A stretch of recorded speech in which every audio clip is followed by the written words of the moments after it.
Thank you so much. I feel very grateful, deeply grateful to actually be granted this honor and this opportunity to talk with you, to talk to you.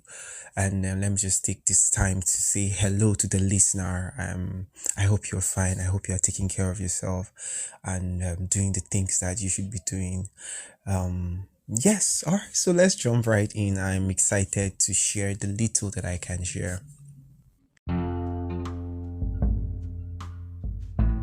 Egon, a tribe only found in Nasarawa State, north central Nigeria. You probably have never heard about these beautiful people. It has been said that music transcends the language barrier. You may strongly be a lyricist, but we at Eden School of Sound also believe music has such a soul that even if you don't understand what is being sung, it pierces through and reaches your very core. Welcome to Making Musical Quantum Leaps, a podcast for the vocalist, the creative, and the one who desires to make a quantum leap. My name is George, a student at this prestigious institution. I say it with pride and audacity. Today we are about to go on an adventure, and this ship has 3 pilots. Talk about class and excellence, talk about God and ruggedness, consistency and passion. He is a practicing lawyer, a lecturer, and you all know, an amazing artist. From the beautiful Egon tribe of North Central Nigeria, Agbutun. Then you have your mind-blowing host, Coach Worship, and my voice as well.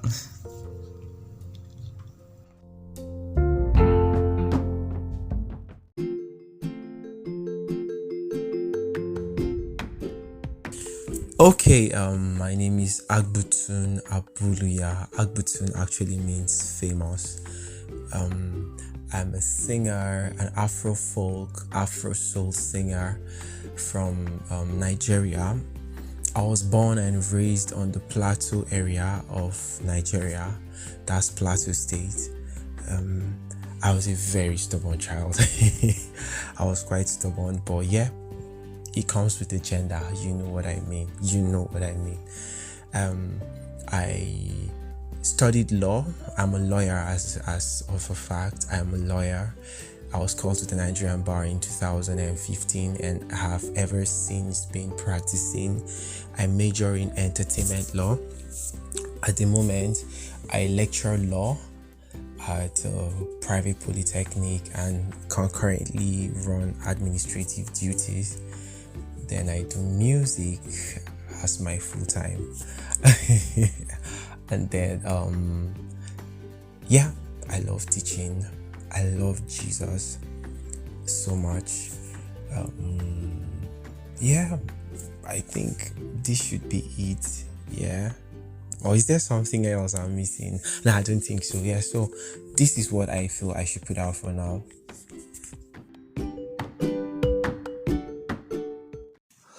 Oh, thank you so much for joining us, Agbutun. Oh, there's so much to talk about. I'm super excited. Okay, let's just start. Let's just dive in. I was going through your profile and I noticed you're a lawyer, you're a lecturer, and you do music full time. Like, ooh, that is quite a lot. Like, how do you do this? Like, and there are people like this, like people who have to deal with being overly talented. I know there's such a thing. Like, even me, sometimes I feel like I'm overly talented. So, how do you do all this? Talk to us, sir.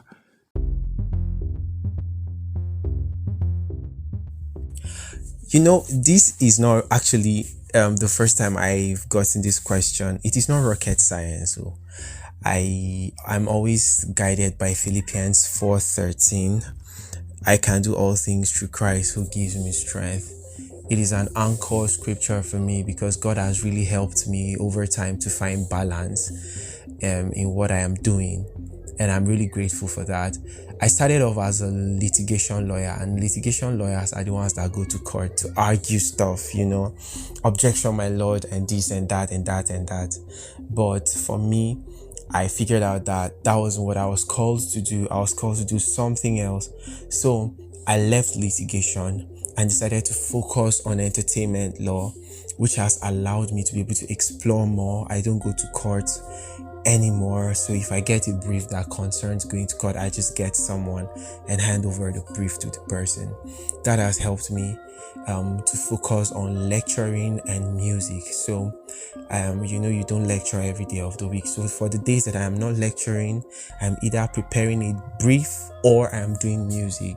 So I found a way to synergize this, and I really give credit to God for helping me to synergize, to be able to marry all these things that I do without having to go through the stress. Man, it started off as a very difficult process, because I remember while I was still a litigation lawyer, after leaving court, I'm rushing to the studio. Sometimes I go to the studio with my wig and gown and I just drop it by the side, so but over time, God has just helped me to drop everything that I was doing.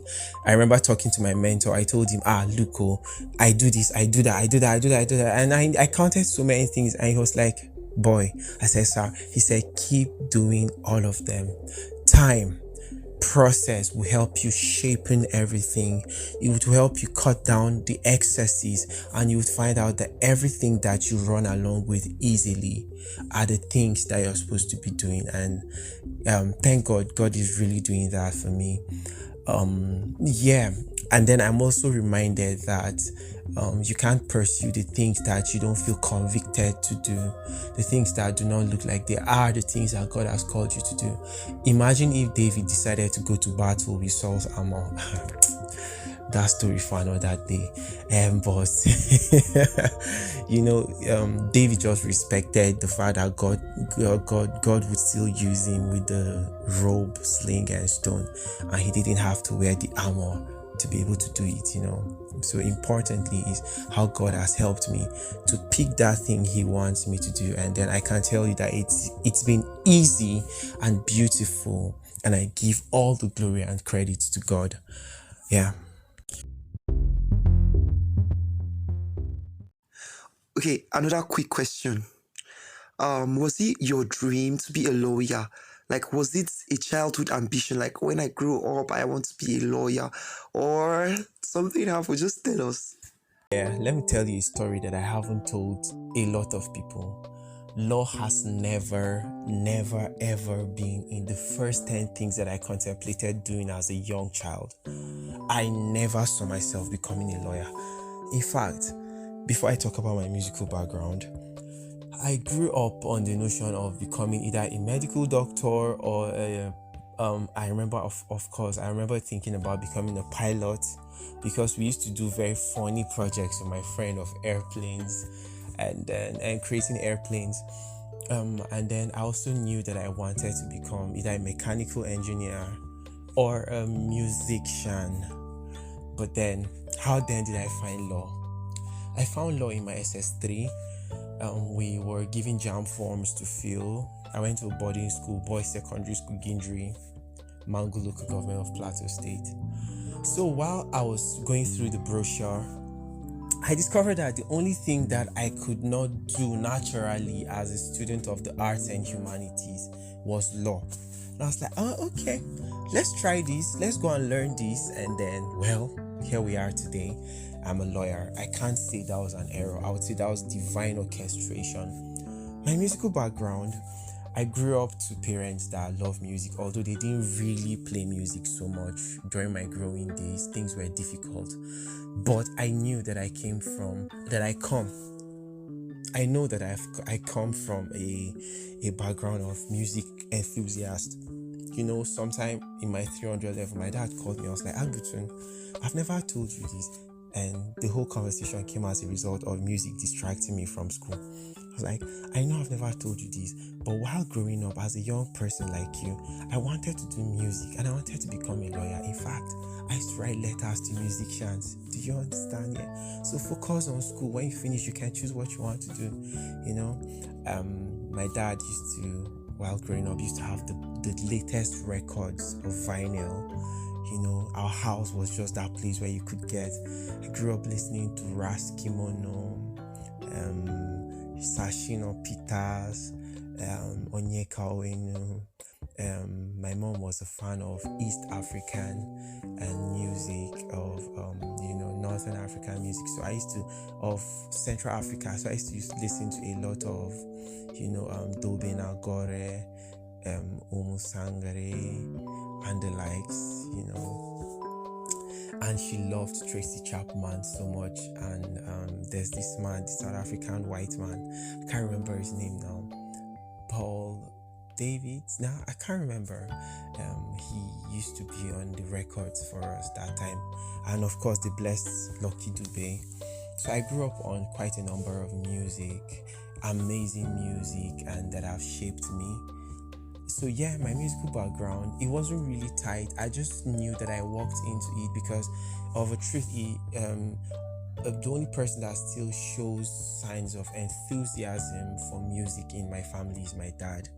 He loves Maverick City so much, and he introduces me to some songs, but every other person is just passive about it. I'm the only active person now that is doing the music, but I know that I had a musical background, and it became stronger during my secondary school days, because I went to missionary school, and music was an integral part of our lives as students. We were engaged in different musical activities within and outside school. So yeah, this is this. On the excerpt from the Times newspaper in Nigeria, singer and songwriter Agbutun is passionate about arts, especially music. He, however, has a bigger passion for singing in his indigenous Egon language. Believing this approach is musically transformative, Agbutun hopes it would inspire others to incorporate indigenous content in their works. In this interview, Agbutun revealed how he reinvented himself after his eviction from Nigerian Idol reality show a few years ago. Let's hear him talk about his experience there and what he feels about Christians going into such competition.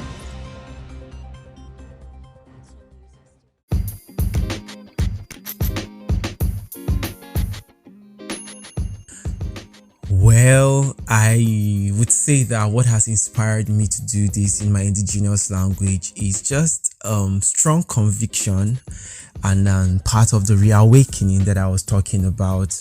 So I'm following the examples of legends like Yvonne Chaka Chaka. I'm sure you've heard of her.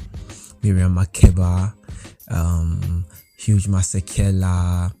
I recently found an amazing artist by the name of Bongeziwe Mabandla. You've heard of the likes of Brimo, right? Bleak Bassi, Dokaze, Esther Chungu, and I have a song with her. She's from Zambia. And our own auntie, Asha. A lot more. Talk about the likes of Solomon Lange, Saburai Kabani, and the likes of K Strings. You know what? I believe that music transcends language. I also believe that our historical uniqueness should not be devalued in musical expression. So we've learned and we've been bred in a Western way, but that doesn't mean we should devalue our uniqueness, which is our dialect, part of our uniqueness rather. I listen to these people and I always feel what they sing, regardless of their language and the language barrier. To this extent, I have decided to create contemporary alternative music using my own local language. And if you listen to my EP, my debut EP, Agbu, the Arrival EP, you would hear these things and more. I'm working on more projects that would much more be within the sphere of my dialect. So someone asked me, how then would they know what I'm singing about? I said, with the current standard of technology, it wouldn't be a problem. We would make lyric translations available as we work to get our languages, our indigenous languages, recognized by major stores, and then database can be uploaded. This is it. It's been a great ride so far. I would like to add that I'm not a native speaker of my language, but man, I've had to learn. I've had to put myself in that space and learn for this reason and more. And I don't see myself stopping soon. I do know, however, that I wouldn't restrict my music to just the Egon language. I'll have to put in English, and even be Nigerian, Pidgin, and Hausa. But then Egon language is going to play a major role in my music because most of my inspiration comes from listening to traditional music, not just Nigerian traditional music, but globally. I like to listen to songs that are rendered in different languages, and then it's always a beautiful thing, you know. And I need to say that even if you don't understand the language, for some weird reasons, if you get yourself into it, you would feel the feeling of the singer and catch what the singer is saying. If you take case studies of songs like Jerusalem, I don't really know how to sing the lyric, but it just caught the world by fire.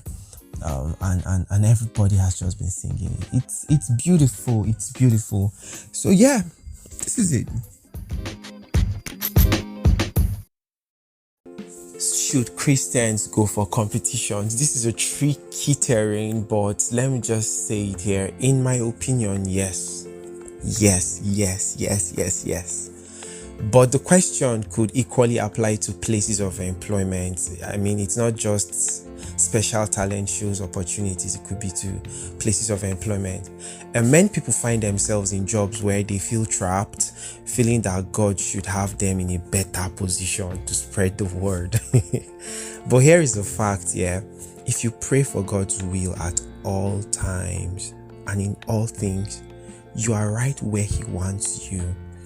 One thing I know for certain in my life is I don't always know which doors God is opening, but I certainly know the ones that He shuts.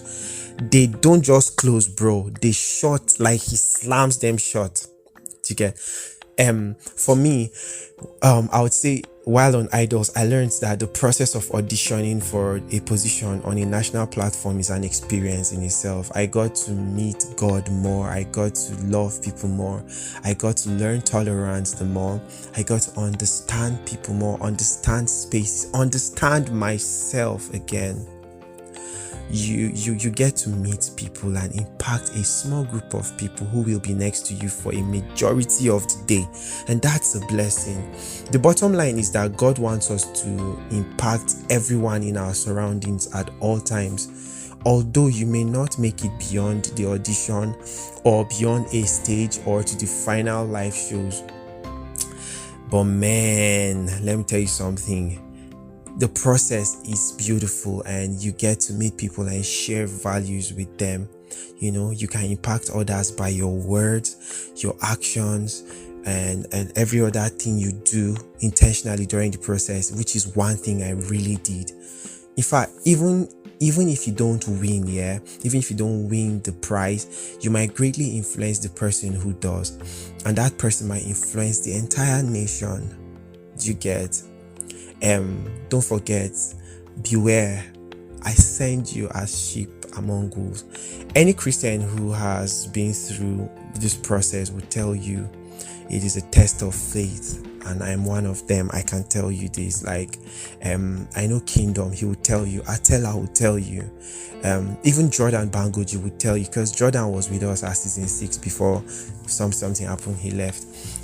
There are those who will negatively isolate you because of your faith, and there are others who will want to expose your secular side to reveal you as a as a hypocrite. You know, I've seen them. It has happened to me, but I mean, we just keep moving. No matter what you do in life, truth is, whatever you strive to become, people will talk, but you must keep it at the back of your heart to always represent Christ all the time. Be like Christ, be His ambassador, pray for His will, which were the things that I did. You would always have to know that you may not be there for yourself, but to affect someone for Christ, it is very important that you keep that in your heart. And that's what I kept in my heart. The character of a person is revealed in secret behind closed doors, and if we strive for integrity in secret, we can represent Christ with boldness in the light. You get? So I don't think you should fear going for these competitions because you think I might just backslide. No, if you had the character, nothing will change it. You understand? And I'll tell everybody listening, stand tall, take the risk, and represent. The Bible in 2 Corinthians 5:20, it says, we are therefore Christ ambassadors, as though God were making his appeal through us. So yeah, please carry your clothes, pack yourself, go and send the audition video and go for the competition. It is very important. How did I get myself to go? 2019, I told myself I was going to allow myself to go all out. Yeah. 2020 came with COVID-19 and all of those things, and that was when I told myself, the next opportunity I got, I was going to go for. I remember auditioning for MTN Project Fame in 2008. Yeah, but I didn't go far. Well, long and short of what I'm trying to say is, I picked my phone, auditioned random. In fact, I just woke up from sleep. I saw the audition on TV. One of my friends had sent it to me, blessing. So I woke up, then I saw it on TV again. I was like, okay, let me just audition for this thing. And next thing, I got a call. And then I called myself on Idols. My experience, I told you, was beautiful because I got to share my faith. I got to share my life. I got to encourage people, comfort that made it up there. She still calls me her lawyer and her pastor. I was very intentional while I was on Idols. I was really intentional, the feeling of being evicted, for me, it came with ease because I had already known that I wouldn't go to the next stage. I was just the one fighting the conviction. So the moment I got evicted, I left and moved on to the next thing that I knew I needed to do. That failure became my strength. It wasn't a failure, it was just an intermission to face another thing. So I believe that God really just wanted me to experience the platform, experience music on a larger scale in preparation for the things that he's setting me up to do. And I'm grateful to him for the opportunity he gave me to actually be able to represent on that platform. I've been doing a lot. I have been doing a lot. That period was a moment of reawakening for me. God used that period to teach me so many things, man. After getting to top 17 on the show and getting evicted at that point, I knew that I had touched another level of experience and that I have much more to give. That lesson really skyrocketed me to another level. I'm grateful for that. It was an eye-opener. It exposed how much potential I've been holding back from the world. So I decided to get to work. I reinvented myself. Yeah. Part of the efforts is I joined a community of few independent artists who are intentional about music. And we have been doing a lot. We've been creating music and shaping and sharpening ourselves. I have learned that as creators of art, we need to harness the power of collective efforts to make our dreams come true. Yeah. We need to imbibe the collaborative spirit to make this music thing work for us.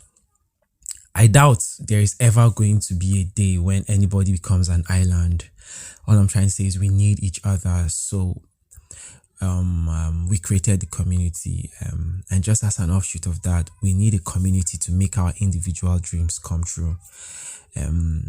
This led me to collaborate with amazing artists like Doc Kazi and Eric Limani to create music on a platform we created, and the platform is So Folk and Chill.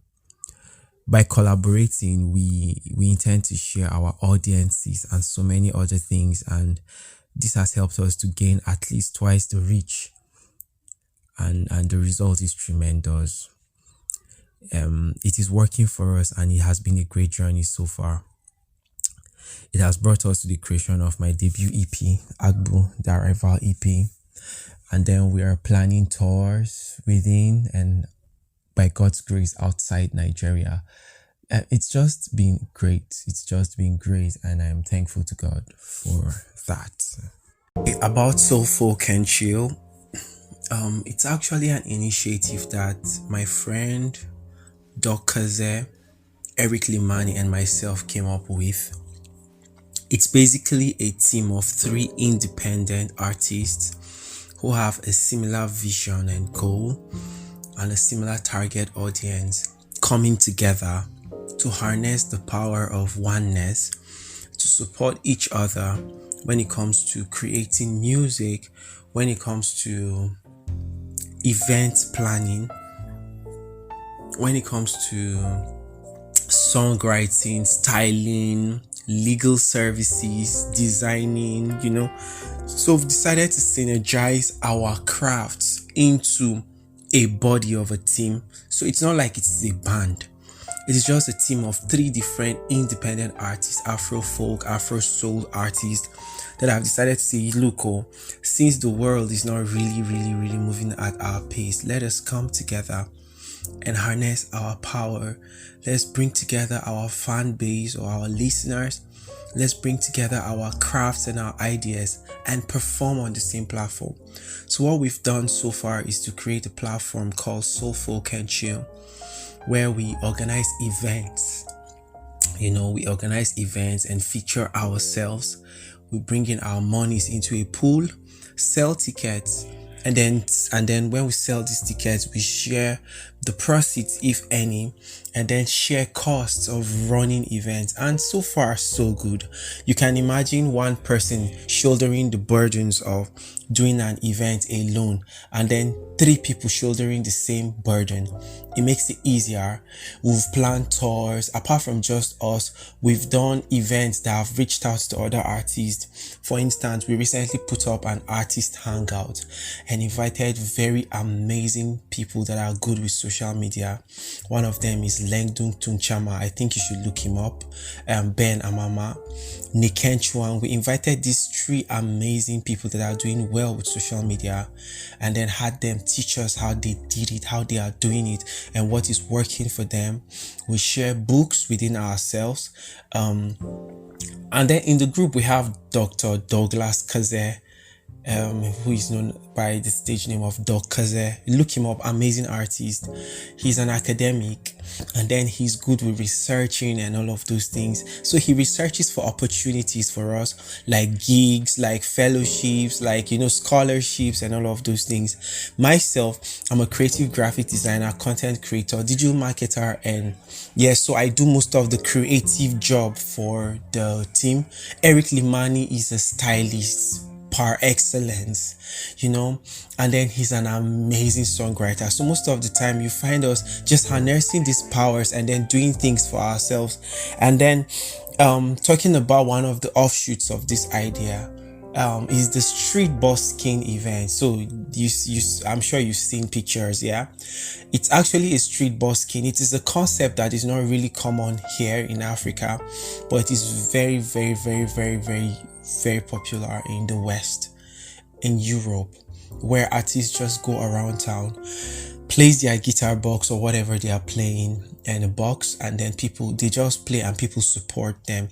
In our case, we decided not to go for the money. We decided to go with a placard showing our social media handles and then get people to be able to support by following us. And I tell you, it was really, really, really, really, really resourceful. It yielded a very great result. And so we plan to do a lot of things, like we plan different tours. Next year, we'll have a tour. I wouldn't really disclose all the venues and locations, but then we're planning a tour, and then we are jointly doing it, and so many other things. So for instance, if Dog puts out an album, all of us will come together and promote it and do the designs and do the ideations, bring them to life. If Eric is working on something, all of us will come together and put in resources into that. I tell you, I wish every artist out there, every independent artist out there would consider replicating something like this. It is really worth it. It is really, really worth it. What I've learned from music so far, I tell people that I've been doing music for like 20 years now, professionally for over 15 years. And there are two basic things that I've learned. The first one is no one has it all. No one has it all. You cannot go alone. You cannot do this thing alone. You need people. You need people. You need a team of people that believe in you. You need a team of people that are willing to push you forward. And truly, if I had known these things earlier, I would have really, really harnessed the power. But thank God for growth. We learn in the process. So it's one of the key things that I've learned. The other key thing that I've learned, and it is very important both for the gospel and secular artists, is originality. But let me focus on those that are really doing songs that are really impacting people. Originality. I always ask the question, I say, of what use are you to God if what you do is the same thing that Uncle Nathaniel Bassey does? Honestly speaking, in my opinion, the best God will use you for is to sing to the same people that Uncle Nathaniel Bassey is already blessing every Sunday. If you get the point of what I'm saying, it's simple. The extent at which you make yourself available is how much God can use you. And then it's appalling to see people trying to sound and imitate all other people that are already existing. Without mincing words, to a large extent, I think that is really fair. That is fair. And please don't get it twisted though. It is good to have role models and people that we respect. Everybody should have mentors and role models. But the part of copying and sounding exactly like somebody is horrible. I've learned that the thing that God has created you to do, He's not a fool. He's a wise God. He knows what He's doing. So when He created you to sound that way, push it. Trust Him. Trust the process. Don't let the industry lie to you. Don't let pressure get you into compromise. A good example is David. When David went to meet Saul, it was like, sir, I can kill this man. No. In my head, I'm imagining Saul saying, see this small boy. See this small boy. And then long and short of the whole thing is, God and Saul gave David an armor. And when David wore the armor, it wasn't what he was used to. My guy was used to sling and stone with rope. And then David went into the battle, dropping the armor and fighting it. And then he won the battle. Let me tell you something. The lesson to learn from this story is many Davids are battling in Saul's armor, and because of that they are struggling. The industry says this is how it should be done. I think if you don't do it another way, it wouldn't work. It is a lie. There's a way that God has created you to do it. God is not a boring God. He is creative. If you think I'm joking, look at the sky. Look into the sky. Tell me what you see. Look at the earth. Look at the colors. Look at the ambience. Look at the palettes of colors. Look at the structure and tell me God is not a lazy God. He is not a lazy God. He's an intentional God. So I don't know, for the people listening to this, it doesn't just stop at music. What is that thing that God has given you, that niche that God has given you? Harness it. Trust the Holy Spirit to help you. And then in extension, I'm saying this to even the secular artists that will be listening to this podcast. My guy, my baby, my darling, you have to do what you've been created to do. We are tired of seeing duplicates. I always get sad when I see people go to events and then they are trying to sound like the people we see on TV. Or you go for events and you're not confident enough to sing the songs that God has given you. What then are you doing? Lastly, one of the things that I've learned is, look, work is involved in this music. Stop saying I've recorded the song, I will keep it, people will find it. Of course people will find it, but sir, go back to the scripture and see whether all those people that God found them were lazying around. No, they weren't. A case study is Elijah and Elisha. Fam. Hey, there's just a lot, man, that we are doing wrong. I wish we could talk about this for the whole day. But then I believe that change is happening. Things are becoming better and really things are improving. I would really say that. Yeah.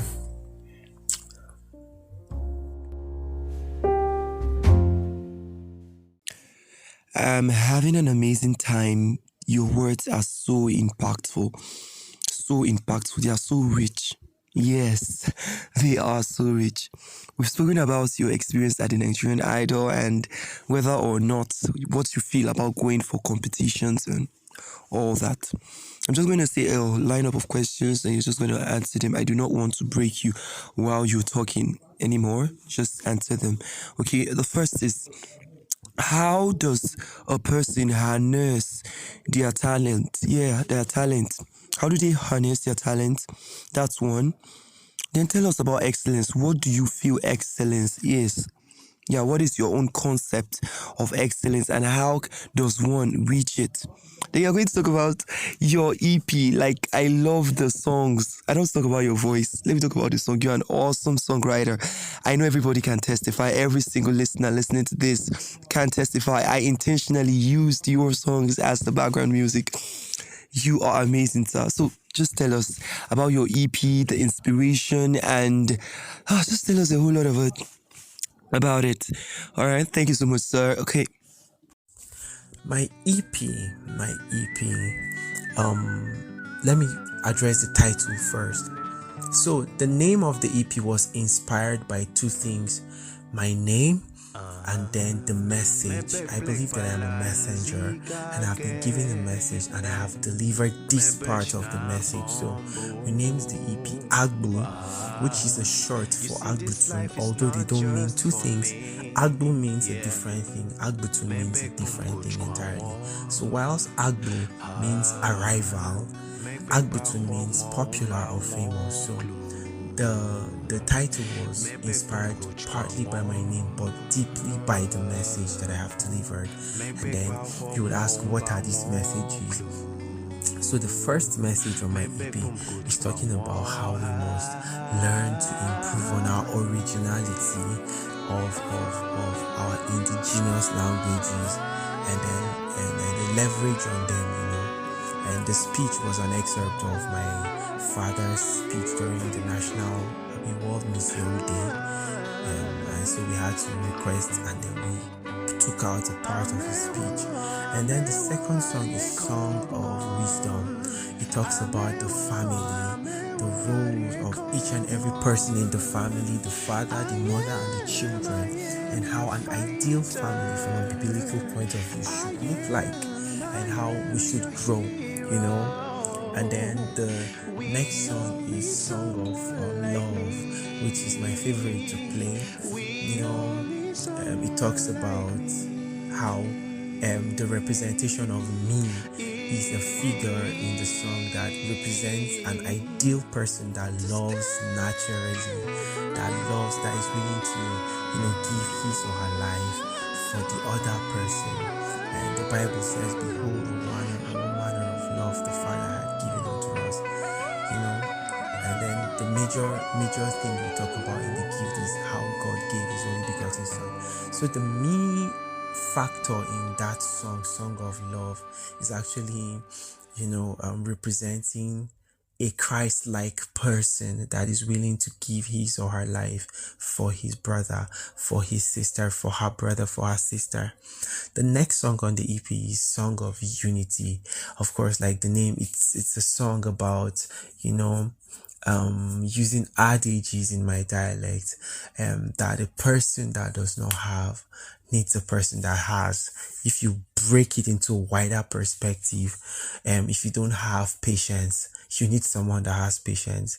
If you don't have money, you need someone that has money. If you have money and you don't have good health, you need someone that has health, or someone that can help you live healthily, And so these are the underlying messages in the songs, and these are the inspirations behind the songs.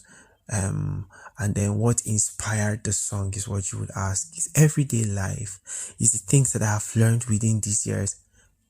Interesting fact again, this is my first official body of work, and then where to download them. At the moment, we do not have free download links because we intend to sell the project to be able to raise money to continue publicity for it. But then, if you want to listen for free, you can check my audio mark, Agbutun, You can check my YouTube.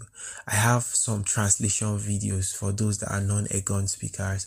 My YouTube is Music of Agbutun, and then if you want, you can use Apple Music, Apple Store, no, Apple Music, I beg your pardon, Spotify, and any other digital store that is comfortable for you. The song is everywhere.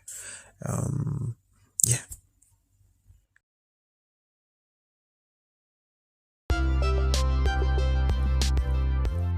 About harnessing our talents, yeah, God has given us different talents as part of our well-being, but how to unearth and harness it becomes a problem for many of us, man. However, there are constructive talent development platforms available. You can explore them. I think you yourself, as I'm talking to you now, you're one of those platforms that people should explore to know and learn. I know that you also do vocal coaching and all of those things. But honestly, you should never put your hands on your lap and then think you make a mark. It doesn't work like that. Don't let your talent waste. I think it's time to find the best talent development option for you. For me, one of the things I did while I was learning my sound was to learn to score a lot of artists. Guy, I've listened to a lot of artists' discographies, both present and past. I've gone back to as old as the 50s, to learn. And many of us believe that we are born with talent, and then yes, each one of us is, but sometimes to figure out that talent and develop it becomes a problem. Talent is not sold anywhere, and then there are many talents associated with everyone living on earth. Down, of course, we can put down and this is one of the natural gifts God has given us, and then anything from God is good. And then you find out that those who make use of their talents are second to none. And then this whole talk that I'm talking at this point is about talent development, how you can harness it. But then before I talk about it, how can you know your talent? Do you get how can you uncover your talent and develop it? Have you even discovered your talent? These are some of the questions you should be asking. And then before I talk about talent development and then some of the strategies that I've learned, I think we'll first learn or talk about some basics about talent. And then I read somewhere that talent is the natural endowment of a person, the abilities or the skill that a person naturally has, the aptitude, if that's what they call it. And then it is the ability and power bestowed on man, on man, and how man can naturally operate with that in his environment. And then in most cases, talents are passed from parents to children, and then it becomes a special ability to do something that runs in the bloodline. Although it is not always the case. Like in my case, my parents are large, big enthusiasts of music, but they don't do it. And you find out that some people inherit it, and then I believe that talents help us in many ways. Yeah, our talents can make us famous. It can make us earn huge money, receive promotions, endorsements, and so many other things. And then one of the questions that I've always asked myself while growing up is, how can I discover this? How can we discover our talents? How can you, the listener, discover your talent? And then as we all begin life as infants and as toddlers, as children to adults, you find out that we are constantly developing ourselves, and then people are helping us develop ourselves. There's that unique talent that will send many of us signals while we are growing. For me, I can't even remember some, because I know I used to sing to the flowers in our backyard. I would just climb the fence and be singing. I remember the first song I wrote. I will not sing it. The first song I wrote is very, very interesting and basic and funny. But then what I'm trying to say is those signals are what would help us would always help you discover your talent.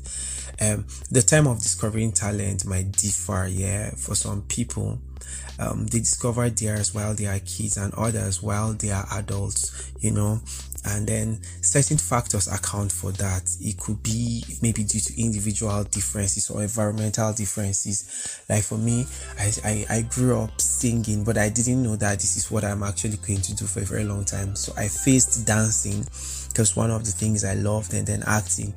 And then along the way in secondary school, I found out that it's musical, and then I stayed with it. And some of the talents available and common for people to discover, as you know, is singing, which is what we are talking about. I just spoke about dancing, painting, drawing, a lot of other forms of creativity. And I want to say that I've learned over time that talented people are better in their field of talents. You get, like, you find it, that's why I call it aptitude, and you find it very easy. You flow easily, unlike those who learn it simply because they have a passion for it. And talents, when developed, becomes a source of income, of inspiration, of ministry, and so many other things. For you, the listener, to, in my opinion, to discover your talent, it may not be anything difficult. It is natural, so it will unveil itself to you.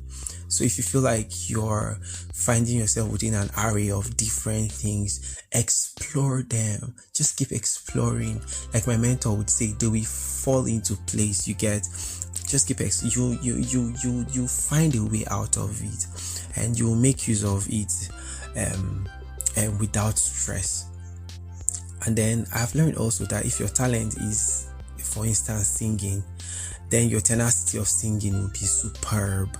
It will be very, very superb, man. Like you don't even have to go through trainings. Although I'm not saying you shouldn't go through trainings, but once people listen to you, they'll be like, this person has a natural ability to sing, and this person is outstanding. And sometimes you even think the person has gone through singing classes. Same thing applies to every other talent that we are talking about. Harnessing it, like I started saying, you need to find a talent developer or a talent development agency that would help you with that. And then in this generation, YouTube is one of the best options to run to. Harnessing this thing that God has given us is hard work. I always draw preference to the story of the parable of the talents. The master gave them and then traveled. It was just left for them now to use initiative and then find strategies to make it work. Talent is not enough. You have to harness what you have. Harnessing it means taking lessons, finding people you talk to, finding models, reading books. There's a book I want to recommend. I'll remember and then I'll let you know. You could just drop a link to the book somewhere. Talent is never enough. Oh my God, his name is eluding me, but the name of the book is Talent is Never Enough. See his name. Don't worry, I'll remember. If I remember at any points during this hour discussion, I'll let you know. Yes, John C. Maxwell, Talent is Never Enough. I recommend that book for every person listening to this that is a singer, a songwriter, a writer, and all of those things. You're a creator, or you're just doing business and that's your talent. Read John C. Maxwell's Talent is Never Enough. It will change your perspective about this whole thing.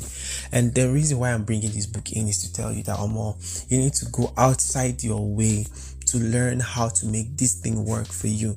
You find out that not all the most talented singers are making it big. Without prejudice to him, people like Wizkid, I'm not, if before Wizkid FC will come for me on a gospel podcast, I would say he's not the best vocalist you'll find, but you find it out that he's more successful than many others that are really talented in this music thing. And the reason is there are other things that you need to learn, and these are the processes of harnessing what you have. There are other things you need to learn and then bring them into work for you. One of them is what is your ability and how far can you go, and what else can you do to improve on that. It's a lot of strategies involved. For instance, if you cannot pitch high notes like Joy Adejo, or you cannot run riffs and runs like Mr. Ki, then you would probably have a husky deep voice, like what's this man, there are a lot of them. Take the likes of Uncle Solomon Lange. He has a very strong voice and a very husky voice. He has found a way around it, and now he's using it to spread the message, and people are inviting him, and he gets paid. He's able to feed his family and friends and do so many other things. These are the things I'm talking about. Find what works for you, but it doesn't just stop with your voice. It goes down to the root of discipline, initiative.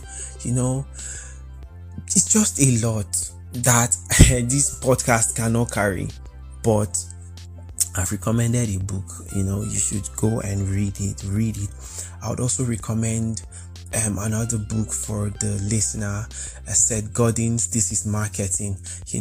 One of the things that you do while you're harnessing your gift is how to sell it. There's what we call niche, and all of those things. You have to just create them. Build them around your natural ability. And then trust God to make it work for you. It's very important to trust the maker.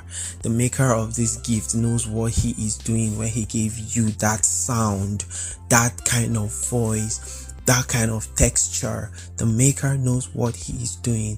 All you need to do is to fine tune it, make it better. Find ways to multiply it. Don't just fold your hands and keep complaining it's not working for me. It's a lie. It will work for you. You probably are just lazy, or you are stuck.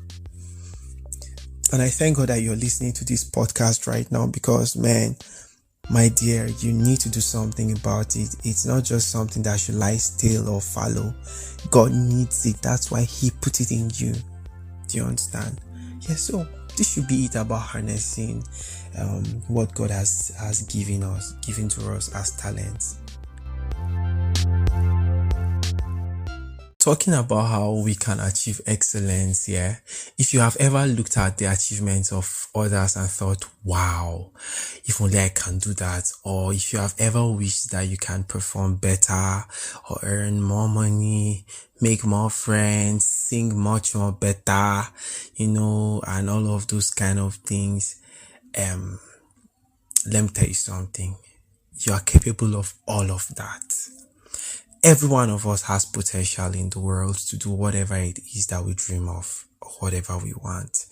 And I believe that there are certain principles I just need to imbibe, which I am still learning, but I feel I'll still share with you guys and with you, because I know these things, they will go a long way in bringing excellence our way.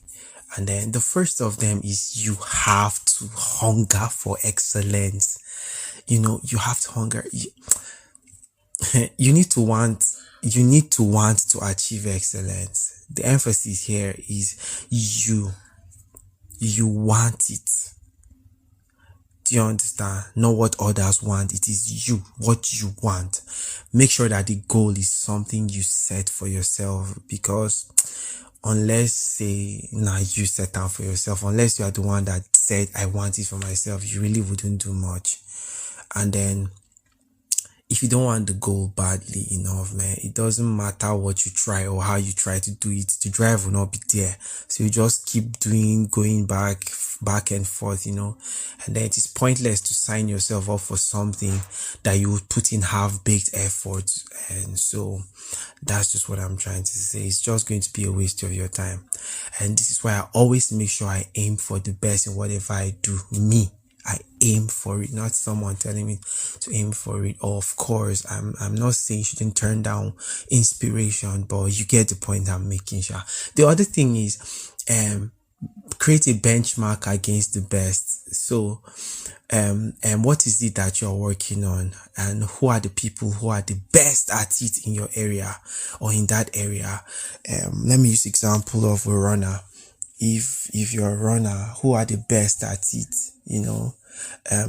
find out who they are, and then what are the results that they have achieved, then set your targets in the same level as theirs, as the best of their results, or even higher self.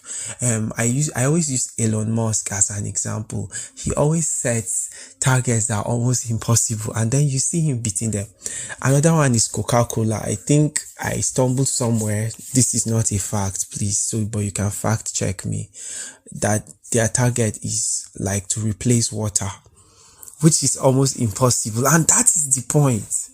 That is the point. At the moment, I'm setting up for my personal excellence when it comes to delivering my music. So I look at people that have gone before me, and then I just set bigger targets for myself in those areas. Yeah. The other one here is the other thing I think you should do when you're trying to see how you can achieve excellence is to believe that you can do it. One of the things that people say we shouldn't do is believe in ourselves, but truly, I believe that we should believe in ourselves, just like we would love our neighbor as ourselves. Believe in yourself, not self-worship, but believe in the abilities that God has put in you. So believing in yourself is paramount to every success you want to achieve, man. And then you need to first believe in what God has put in you first before you're able to get anywhere. If you don't have self-confidence, who is going to believe in you? If you have often experienced low self-esteem and look back at the times when you achieved something, regardless of that feeling, and then hold on to that, that's one of the ways you can help yourself build yourself up. And then it will help you build your confidence, and then you leverage on that and pursue your goals. As you begin to see results, your confidence will begin to increase over time, and then you see that you're just going in an upward spiral. The other thing that I would say around building excellence is you need to build concrete strategy and plans. You don't just walk into excellence randomly. Check the likes of Pastor Paul Adifarasin, Pastor Chris Oyakilome, and there's so many other people out there, Pastor Joseph Ice of the Life Theatre Christian Center, and these people create concrete strategies. I, for one, I have learned how to create strategies for myself. Thank God for the likes of Doc Kaze and Eric in my life. So every goal needs a proper strategy and a plan for it to come to life. And then setting a goal is not following through. It's not going to follow through without proper planning, it's like getting into your car to drive to your destination without knowing where you're going to. And then you don't have your driver's license, you didn't check your fuel level, you didn't check your water level, your oil levels, the health of your car generally. So that's just to liken it to what concrete strategy and plan does. Many people fail in their goals because they fail to follow through with planning. And then the bigger your goals, the more important that it is that you invest in proper planning. And one of the things is building a team that would run with your plan, and the other thing I think one should do when you're aiming at excellence is to learn from the best. Like I said before now, hook up with people who know what you are doing best, and then learn from them. Sit down and be humble. Be humble and learn from them. It is very important. I don't know why people undermine the power of sitting under someone to learn some of these things. They have the best practices, they have the insights, they have the tips and everything which will be extremely valuable to you. So why not sit down and learn? Rather than trying to learn everything from scratch. It's only wisdom that you learn from other people, leverage from what they have learned, and then build on that. It will jumpstart you to a very big learning curve, to a very high degree.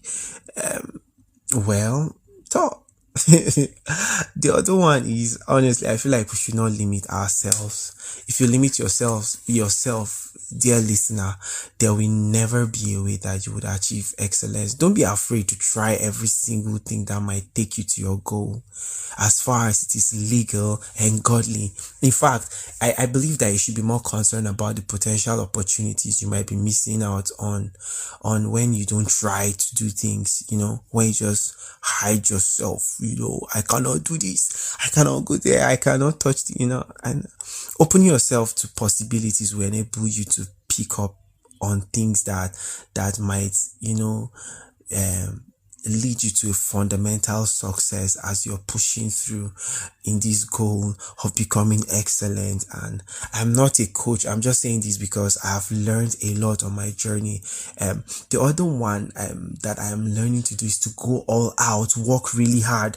In 2018 I told myself, Agbutun, it's time you stopped hiding yourself. And then I did, and I decided 2019 I made the decision again, and 2020 I started pushing myself out there, and then that was how I found my way on Idols.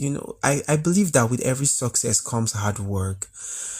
And so you really need to because without hard work, you cannot achieve anything. And then they say hard work and smart work. Yeah. And I believe that people who try to find the easy way, through everything are just kidding themselves, because if they think they can achieve excellence without putting in hard work and smart work, then they are wasting their time. If you observe around, you see that people who seek out to get rich quick, and the methods of getting rich quick or making it real quick are always the people that don't achieve anything in their lives. Yeah, a case study is MMM. But hard work is universal, and then it has quality that will pay off in the long run. So once you invest the due time and put in the hard work, the results will start coming in, and you'll be like, wow. A good example is my EP. If you know how many times I've gone back and forth the studio to record, re-record, send, someone will be like, Agbutun, this is not working. No, you did not pronounce this word well in a gun. The last recording I went for, I took someone, went to the studio with him because he's a native speaker. We sat down for over 5 hours, recording every song, rephrasing every word that needed to be rephrased. It was such a hard process. And then, to the glory of God, when I put out the EP, in less than 24 hours, it hit over 1,000 streams on Audiomack. And then the feedback, I just told myself I'll create something that would live forever, that even if I die today, it will still speak. I was listening to one of my amazing muses, Geoffrey Oriema. He is a very old artist. I think he's even late. Geoffrey Oriema. And then I was listening to his album that was recorded in 1990. That was 32 years ago. And then the songs still sound like they were recorded this year. You know what I mean? Well, the other thing I always tell people, when you're pursuing excellence, you must learn to focus on your efforts. And then once you have finished trying out every single thing that you can see, now focus on your efforts and the areas which will bring you the most results. There's a book I'm reading, 80-20 Principle by Richard Koch. If you can't lay your hand on it, please lay your hand on it. But then I subscribe that you try the 80-20 principle, where 20% of causes lead to 80% of effects you see in the situation. I really recommend that book, the 80-20 Principle by Richard Koch. Focus your energy on the few key drivers of success, which will lead you to the results that you want. This way you will utilize your efforts more effectively, and then you would see that you are subsequently channeling everything into more value driven activities. And then apart from all of these things, but the reason why some people don't grow is because they don't want to be adaptable. You have an antique brother, sister, listener, you have to be adaptable. Adaptability is one of the most essential pillars of excellence, and as you may already know, change is inevitable. You can either cower in the face of change or learn to deal with it, you know, because if you deal with it, it will turn to your favor. You have to be ready for change at all times. My person, you have to develop a friendly relationship with with change. You have to know fall in love with change, and she will love you back. And this also applies to changing your plans. Don't get overly attached to your plans, and then when you're prepared for something, it has to be done that way. Doesn't work like that, and you would see that you're killing excellence. It's very important. If there are certain things you are doing which are not very effective, the wisest thing to do is to improvise, change. In 2019, I put out a song featuring my amazing friend Esther Chungo from Zambia, and the song is titled Never. And the reason why I'm saying this is the other point that I've learned on this journey of becoming excellent is you should never give up. There is no failure except you no longer try. Yes, except you no longer try. So don't ever give up. Remember that defeat never occurs unless you accept it as defeat. Do you get? So if a certain problem is too big for you to handle, break it down into smaller pieces and then follow them one by one.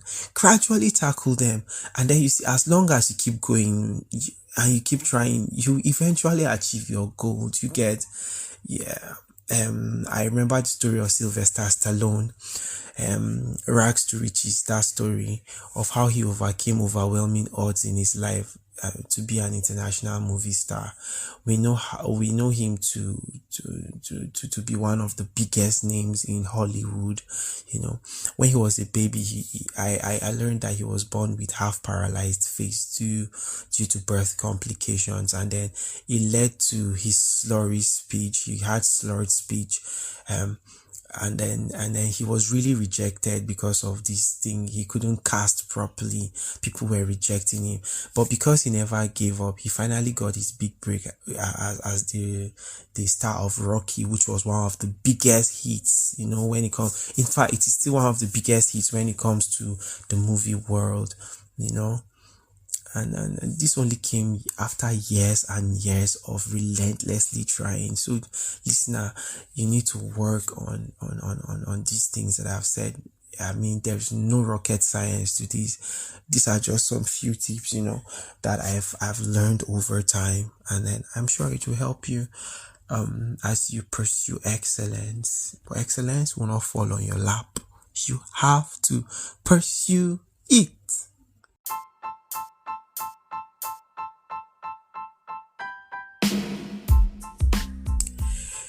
Let me end by saying I really appreciate what you're doing, and then your patience, man. Your patience is second to none. I think you can marry a whole community of women. I'm not saying you should go and marry them. Monogamy, please.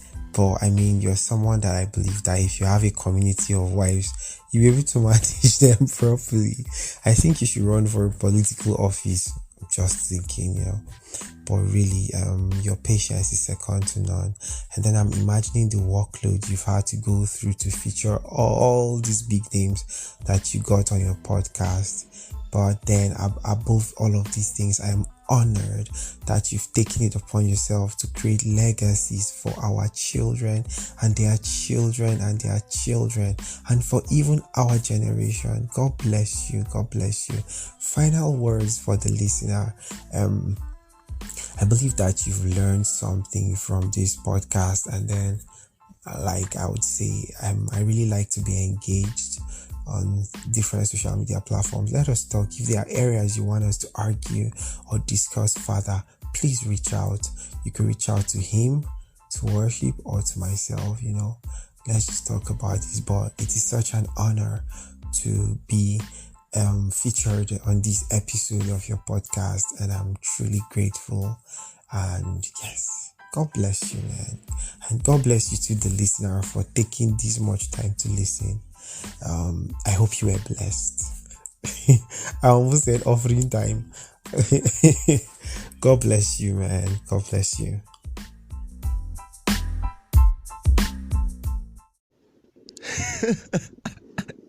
I really cannot say thank you enough. Thank you so much, Agbutun Aguluya. Thank you for coming. Thank you for impacting us with your greatness. It's something we will never forget. And that is why I love podcasts, because generations after me will listen to them and they'll still be blessed by these showers of wisdom you've poured on us. Thank you so much, sir. Thank you so much. All right, guys, we've come to the end of this wonderful, beautiful, amazing, sensational, mindset changing, soul lifting episode with Agbutun. I'm sure you were blessed. I'm so sure you were blessed. So do well to share this podcast with as many people as you can. Come on, come on, come on. If you've not subscribed to this podcast or in Spotify and every other listening platform, I think you should. All right, thank you so much. Bye, everyone. See you on the next episode. I love you. I'm passionate about your sound. Worship out.